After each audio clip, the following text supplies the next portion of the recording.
Bismillahirrahmanirrahim. Assalamualaikum warahmatullahi wabarakatuh.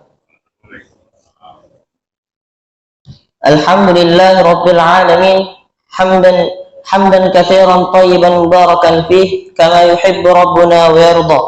Asyhadu an la ilaha illallah wa asyhadu anna Muhammadan abduhu wa rasuluh alladzi ballagha ar-risalah wa adda al-amanah wa nasaha al-ummah وجاهد في الله حق جهاده وتركنا على محجة البيضاء ليلها كنهارها لا يزيغ عنها إلا حالك صلاته وسلامه عليه.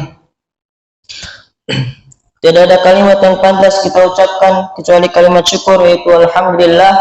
Alhamdulillahirabbil alamin. Allah masih memberikan kepada kita nikmat yang begitu banyak, yang diantaranya adalah nikmat iman, nikmat Islam, nikmat sehat, dan nikmat sempat, sehingga kita masih bisa berkumpul di masjid ini, sehingga kita masih bisa melangkahkan kaki kita menuju masjid ini untuk melaksanakan sholat subuh berjamaah dan dilanjutkan dengan pembacaan hadits. Salawat serta salam mari kita curahkan, mari kita junjungkan kepada baginda kita, Nabi besar kita, Nabi Muhammad sallallahu alaihi wasallam, yang telah membawa kita dari zaman jahiliyah menuju zaman Islamiyah. Para jamaah Masjid Darul Abrar yang insyaallah dimuliakan oleh Allah Subhanahu wa taala, perkenankanlah kami akan membacakan seuntai hadis dari Rasulullah sallallahu alaihi wasallam yang bertemakan memanfaatkan waktu luang. Dari Ibnu Abbas radhiyallahu anhu bahwa Rasulullah sallallahu alaihi wasallam bersabda, "Ni'matani maghbunun katsirun minan nas, as-sihhah wal faragh." Ada dua nikmat yang banyak membuat manusia tertipu, yaitu nikmat sehat dan nikmat waktu luang. Hadis riwayat Bukhari nomor 6412. Imam Ibnu Hajar mengulas tentang hadis di atas. Siapa yang memiliki waktu luang dan kesehatan, hendaklah tidak terpedaya dengan meninggalkan rasa syukur kepada Allah Subhanahu wa taala yang telah melimpahkan kenikmatan kepada dirinya. Di antara bentuk syukur adalah dengan mengikuti perintahnya dan menjauhi larangannya. Siapa saja yang lengah dalam ketaatan, ia telah terpedaya. Kita banyak tertipu ketika kita sedang ada waktu luang, jika kita justru menghabiskan waktu tersebut untuk hal-hal yang tidak ada manfaatnya, baik manfaat untuk kehidupan dunia, lebih-lebih manfaat untuk kehidupan kita, lebih-lebih untuk kehidupan kita di akhirat kelak. Padahal Nabi Shallallahu Alaihi Wasallam telah mengingatkan kepada kita bahwa di antara tanda kualitas keislaman seseorang adalah dengan meninggalkan hal-hal yang tidak bermanfaat bagi dirinya. An Abi Hurairah radhiyallahu anhu an Rasulillah Shallallahu Alaihi Wasallam bersabda, "Min husnil Islamil mar'i tarkuhu ma la ya'nihi." Hadis riwayat Tirmidzi wa Ibnu Majah. Dari Abu Hurairah radhiyallahu anhu, Rasulullah Shallallahu Alaihi Wasallam bersabda, di antara tanda kebaikan keislaman seseorang adalah meninggalkan hal-hal yang tidak bermanfaat bagi dirinya. Hadis riwayat Tirmidzi nomor 2317 dan Ibnu Majah nomor 3976. Dr. Yusuf Al-Qardawi menulis, Al-Quran telah menjabarkan bahwa kelak manusia akan sangat menyesali sikapnya yang melantarkan waktu, membuang kesempatan untuk beriman, bertaubat, dan beramal soleh. Menurut beliau ada dua episode penyesalan manusia kelak. Pertama saat sakaratul maut, kedua saat dibangkitkan pada hari kebangkitan. Banyak orang mengetahui nilai dan urgensi waktu dan mengetahui perkara-perkara bermanfaat yang seharusnya dilakukan untuk mengisi waktu, tetapi karena lemahnya kehendak dan tekad, mereka tidak melakukannya. Maka kita wajib memahami perkara ini dan bersegera mengisi waktu luang kita dengan amalan-amalan soleh, serta bersyukur dan memohon pertolongan kepada Allah Subhanahu wa taala. Jika kita menginginkan tempat abadi yang memuaskan kelak, maka mestinya kita menyiapkan bekal kita, menggunakan waktu ini waktu di perjalanan kita ini sebaik-baiknya.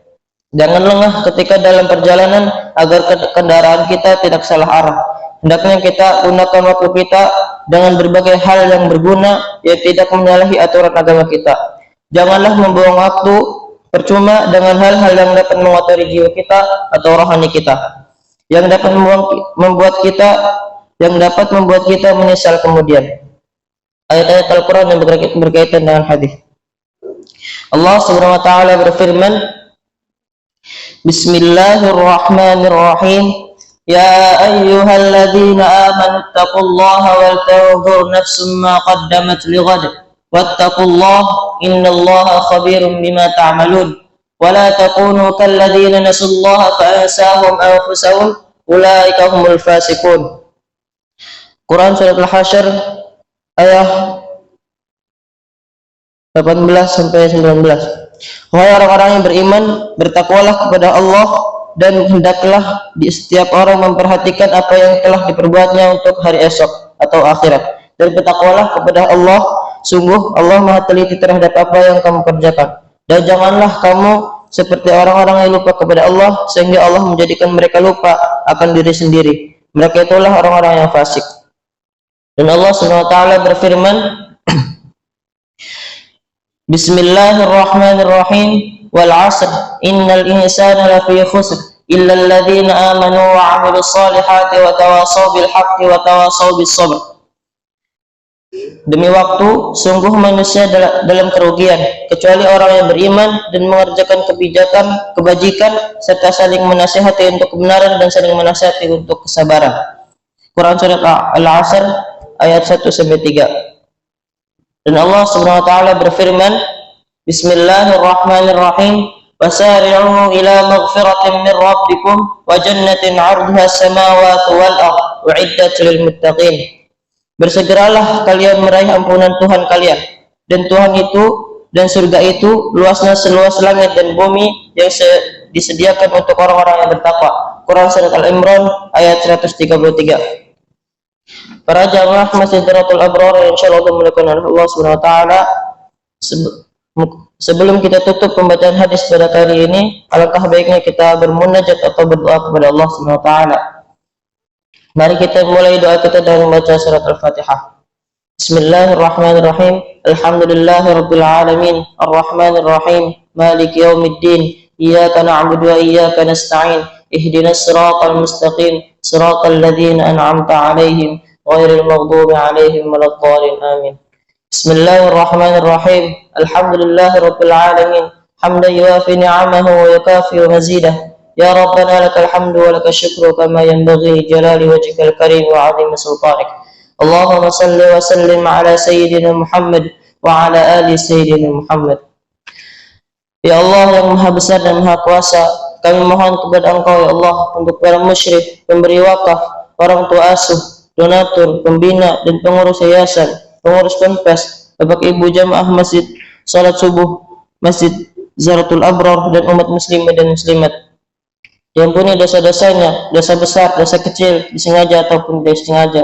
Diberi hidayah agar dapat melaksanakan semua perintah-Mu dan meninggalkan semua larangan-Mu. Diberi kesehatan agar bisa istiqomah dalam melaksanakan ibadah, baik yang wajib maupun yang sunnah. Diberi rezeki yang luas dan berkah agar mau berbagi kepada anak yatim dan duafa dan perjuangan Islam. Diberi kemampuan bisa bersabar jika menerima musibah dan pandai mensyukuri kenikmatan. Diberi keturunan yang qurrata a'yun, keturunan yang saleh dan salihah. Rabbana hab lana min azwajina wa dhurriyyatina qurrata a'yun waj'alna lil muttaqina imama. Rabbana zalamna anfusana wa illam taghfir lana wa tarhamna lanakunanna minal khasirin. Rabbana atina fid dunya hasanah wa fil akhirati hasanah wa qina adzaban nar. Sallallahu ala nabiyyina Muhammadin wa ala alihi wa sahbihi ajma'in. Bifadlika subhana rabbika rabbil izzati amma yasifun wa salamun ala mursalin walhamdulillahi rabbil alamin. Sekian dari saya, billahi taufiq wal hidayah. Wassalamualaikum warahmatullahi wabarakatuh.